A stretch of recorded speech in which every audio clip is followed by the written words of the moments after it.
land. And the mirror to Shaka Zulu is Chief Malik Angel Bay, aka Jeff Ford. He was the mirror to that because he was the rook of the land, the lawman. Like the U.S. Marshal is in his seat, in his place in the interim government. And his investigative wing was supposed to be in the Justice Department. All that was usurped by the interim government that confused who we are. We know who they is, what they did, how they done it, when they done it. We got all of the receipts to prove it. We know who they switched out in the history books. We know who they lied on their skin colors and all of that. That's not a secret no more because we was able to find documentation concurrent with the times that gave us these people's actual description, birthplaces and everything. How the fuck is George Washington born in 3 different places? Make that shit make sense. Right? So, we not falling for the okie doke.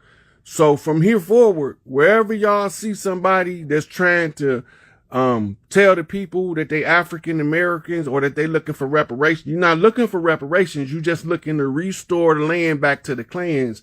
And we always been rich. That's nothing new. But we was in what's called a warlock. And when you locked in warfare, even especially conjure magic, you have to do nefarious shit to get money because you're not allowed to generate money in war at the same time, or you would never get out of warfare. That's to deplete your resources to the point where you can't even participate no more. Right? So, the Bible is a contract, people. It got some good information in it. It tell you, it got the art of war in it. It got the art of romance in it. It's not a history book because the history not accurate. It's not to tell you who nobody is because that ain't got nothing to do with us over here. When you got to look back, they keep bringing up the fact that you got biblically named cities over here. All that shit just got named that. That's not no ancient name for none of them cities. If anything in the Bible has nothing to do with the tribes of the Americas, all that is some family shit from the Middle East, Babylonian blood magic, Babylonian money magic, and Babylonian sex magic. It's also have the rites of passage for the Babylonian king's list offspring, right? But it's all coded. And if you don't know the code, it's going to mislead you and get you stuck to the right to become overly righteous where you won't be able to see the truth. And you'll be a stepping pad for a motherfucker. They can just walk over you and do whatever they want to do. Right? So no, we don't need that. So all these people, if you want to participate and continue to do business on this land, if you want to do business on this land, you have to abide by the law of the land. We're not under admiralty jurisdiction and maritime law any longer. We under the law of the land now. And the law of the land say that when the chief call for you, you do your due diligence to make your presence known to the presence of the chief. Because we don't be calling for motherfuckers. Because we don't want to talk to you motherfuckers no way. We just want peace. But duty overrides desire for self. You duty bound to talk to the people on the land and make sure everybody know what we doing over here. Don't get in our way. We don't mean you no harm, but if you get in our way, you mean us harm. Now we got to treat you like the enemy you trying to pretend to be when you really ain't the enemy. Right? So all this biblical shit, we ain't no Hebrews. According to them, the only place we called in the Bible was Edomites because it means ruddy red Mississippi clay dirt. That's the only thing that's similar to anything got to do with us over here. Ruddy red Mississippi clay dirt. This color.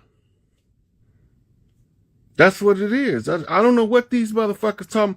Right? The Mississippi is the Nile. No, the Nile is the Nile. The Mississippi is the Mississippi. The only thing is that the Nile was made to mirror the Mississippi on the flip by Tahuti himself, who left from over here to go build that shit. That's all. The shit I mean, it got magical properties, but until the magic of the self is realized, you can't see the magical properties that's really attached to any of these structures. They just look like scientific and mathematical wonders. But the magical properties is what makes them hold those intellectual wonders, right? This is nothing new. We've done this so many times that I feel like I'm a parent telling a child for the 5,000th time to wash the dishes. This gonna get cleaned up. It's already getting cleaned up. Only this time we made sure that it won't be no next time. Because the script has to be rewritten in order for the next cycle to actively take off. What we collectively agreed to is what's going to be the manifestation of the next reality. And as long as we keep agreeing to these people raping these babies and chopping us up and eating us like food, then we are keeping the current system by not saying nothing. It's called silent agreement or tacit agreement in law. The tacit agreement is just as bad as the full-fledged on here, let's get it in. Because if you're going to agree to something, you should at least agree with consent or disagree under protest. Right? So they got 3 different movies that's sequels to one another. You got Water, right? You got Something in the Water was the first one.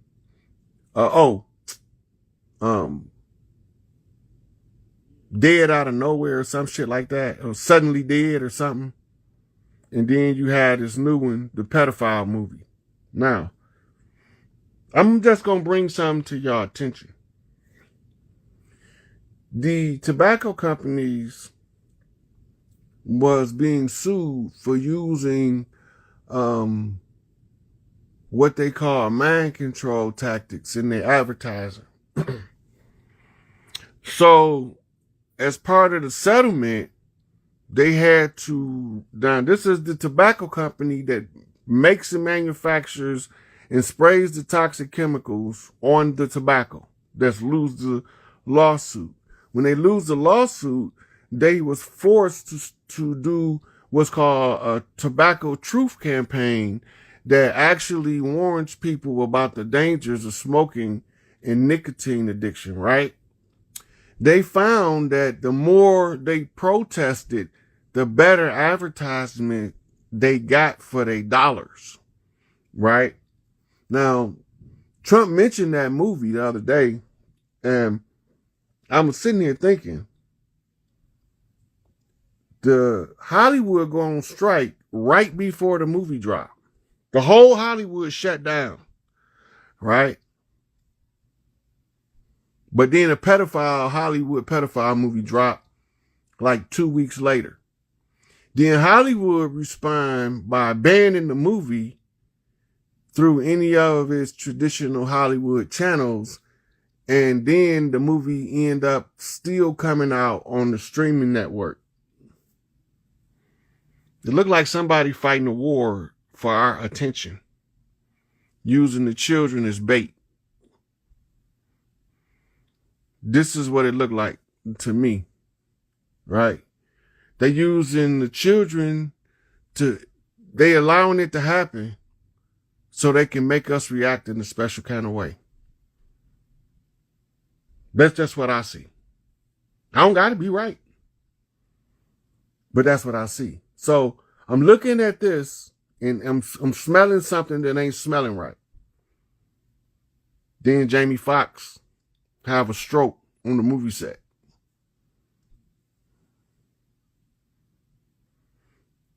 Then the movie that he had already finished before the movie he was working on just dropped. They cloned Tyrone. Looking at it, I realized it's the sequel to the Michael J. White Black Dynamite movie. They playing the same character, but you got 2 different actors playing the character. So that would make the character be what we would call a hood savior, one of them brothers in the hood, even though he doing the dirt, but he's still feeding people that couldn't feed themselves. He's selling dope to the people, but he throw a party and have cookouts with free food for all the people in his neighborhood.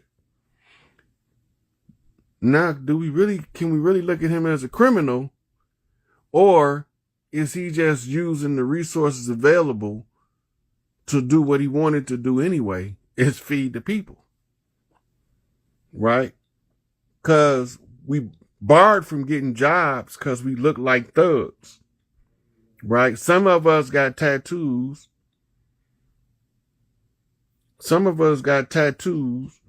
So it make them not want to hire us. We only fit for fast food restaurant jobs. And how many of us want to do that shit for 25 years? And the pay don't increase very much over time.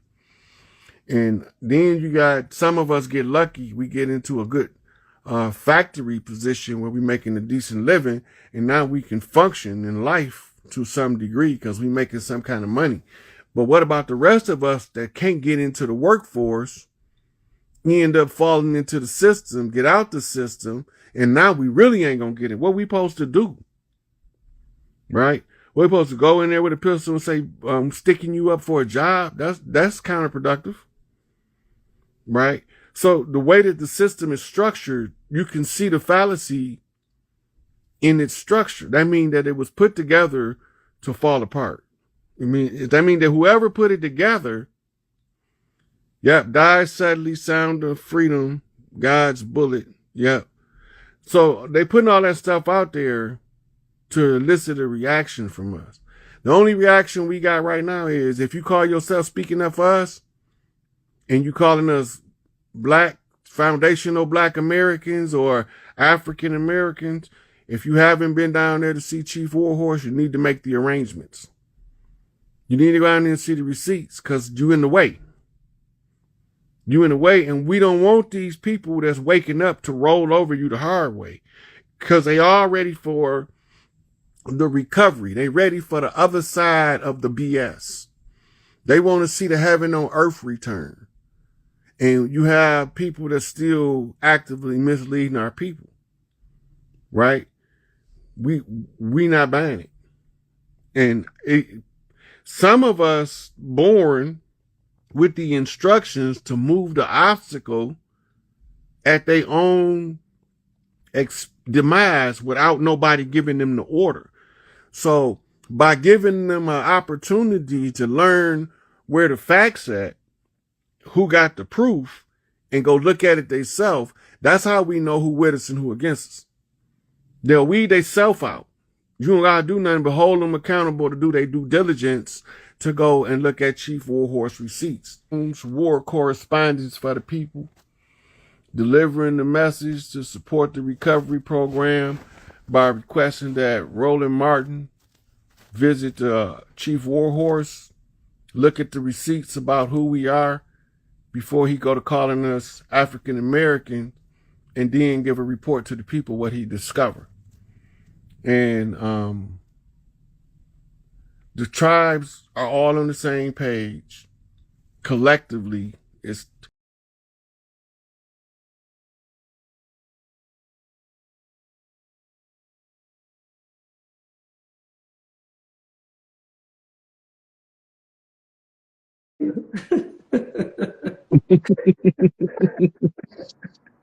And then you also have to give people permission, you know?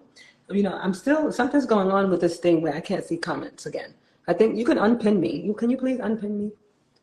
Because if you unpin me, I think that's what the problem is. I don't, people can find me in this one. I don't really need to be pinned. This won't be the last time. They'll get to know. Can you see?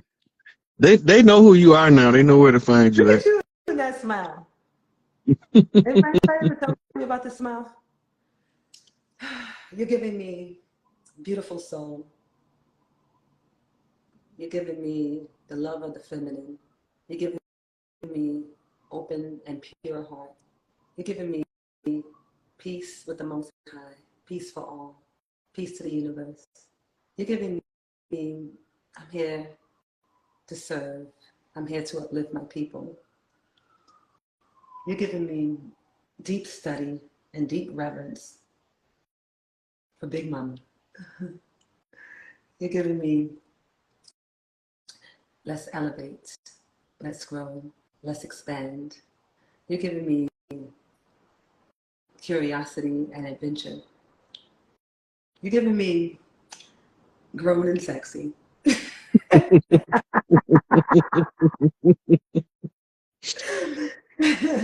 You're giving me it's okay to be free. You're giving me I support the feminine. You're giving me unify the people, unify the planet. You're giving me respect to the elders. You're giving me wisdom.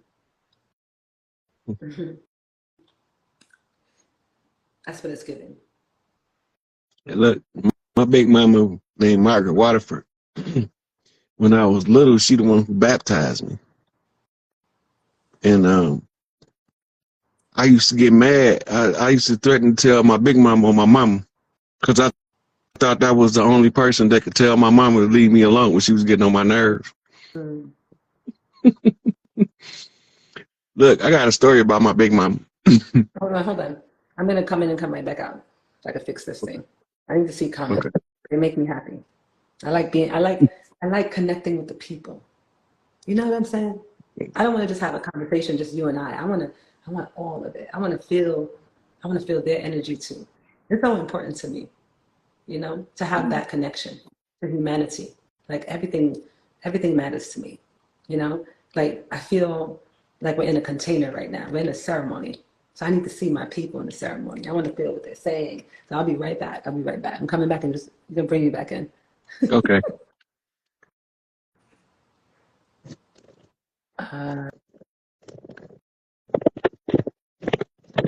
So look, I was about 6 years old when we go to my big mama house. And she take us to this farm, one of her farms. She had farms scattered across the land from Mississippi all the way up into Minnesota and Michigan, right? So we went on one of her farms. She had a bull named Big Red. It was the meanest bull in the pasture. They had him up front for some reason. So when they brought him up front, I'm out there rubbing Big Red forehead. Me and Big Red cool. That's how I'm looking at it. And all of the adults see me by this big mean ass bull and they panic. So when they went and told me they're gonna tell my big mama on me to get me in trouble, they say, "This boy that ran down there petting on Big Red." She said, "Yeah, Big Red ain't gonna do nothing to him. You know who he is." They was shook up, boy, but my big mama knew. She said, "That's my baby. That boy ain't gonna do nothing to him. He know who he is." She said, that's my baby." Well, I was crazy about my big mama, Mother Margaret. Lordy be. Oh, that's what you're doing? That's what you on? Yeah, yeah.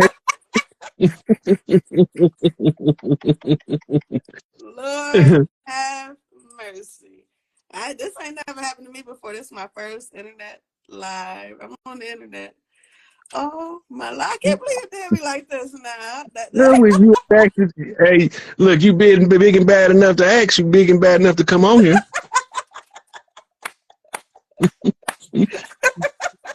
Well, they like I done did something. You asked, I'll let you in. I got to be more careful. I got to be. I don't even be on there. Oh, look, Lordy be. Okay. Well, what am I supposed to do now? You got questions, the comments, stories to tell? I'm just happy to see you first and foremost. Well, thank you. I'm happy to see you. And thank you kindly. Thank you kindly. You're welcome. You're welcome. Well, my name is Angelique. Jimapel Angelique. That's, a little Creole in me. This little background. Mama, Jacks Creek, Tennessee. Okay. Papa, Grenada, Mississippi. You know what I mean? So But I'm by way of Michigan here, and I don't know what to say. I've never done this I'm in before. I can't even believe Michigan. I'm in Michigan too. What? I'm in Pontiac. I'm in Belleville, a little lake community, you know. I think I've been to Belleville before. Oh, well, you got to get here soon, and let me make you a sweet potato pie. How you know I like sweet potato pie? My mom used to make the world's greatest sweet potato pie. I don't know. It's given. It's given. I don't know. I don't even know how I got here. I'm thrown up. I'm all the way thrown up. I don't even do this. If my kids knew I was doing this right now, they would be. Well, I'm tell you what, the fact that you on here mean Big Mama wanted you to step up to the mic. I know, so Big Mama, Mama Willie, Mr. Buster. You know what I mean? It's a whole. There's so many of them. So what are we doing it with? I don't know. What am I supposed to do? I'm off be guard. yourself. I'm caught off guard. Be myself. Okay. Be Okay. Well, and I get to ask a question, right? I get to ask a question. All right. Well, I don't know. Am I asking? What kind of question am I asking? I'm pretty prepared for what. God, like, what you gonna do in front of God? What you gonna do? Hey, it don't matter what you ask. I know almost every doctrine on the land, so it don't matter